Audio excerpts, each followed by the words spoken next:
السلام علیکم ورحمۃ اللہ وبرکاتہ۔ اردو نیوز انڈیا کے معزز ناظرین کو خوش آمدید۔ ناظرین، میں آپ کے ساتھ احتشام نظامی قاسمی۔ جی ہاں ناظرین، آج 10 اگست 2021 مرکزی رویت ہلال کمیٹی دارالعلوم دیوبند نے محرم الحرام کی تاریخ پر نیا نوٹیفیکیشن جاری کیا۔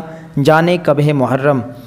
ناظرین کرام، آپ کو بتلا دیں، دارالعلوم دیوبند کی لیٹر پیڈ سے جاری کیا گیا ہے کہ آج مورخہ 30 ذی الحجہ سن 1442 ہجری مطابق 10 اگست سن 2021 بروز سہشنبہ بوقت صبح مرکزی رویت ہلال کمیٹی دارالعلوم دیوبند کی دوبارہ میٹنگ ہوئی، جس میں کافی غور و خوض اور تحقیقات کے بعد یہ فیصلہ لیا گیا ہے کہ آج بروز سہشنبہ 30 ذی الحجہ سن 1442 ہجری اور کل آئندہ 11 اگست سن 2021 بروز چہارشنبہ یکم محرم الحرام سن 1443 ہجری رہے گی۔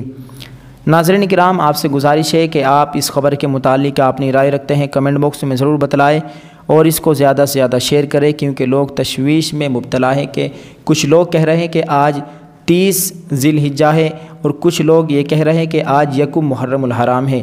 آپ سے گزارش ہے کہ آپ اس کو زیادہ سے زیادہ شیئر کریں۔ جزاک اللہ۔ السلام علیکم ورحمۃ اللہ وبرکاتہ۔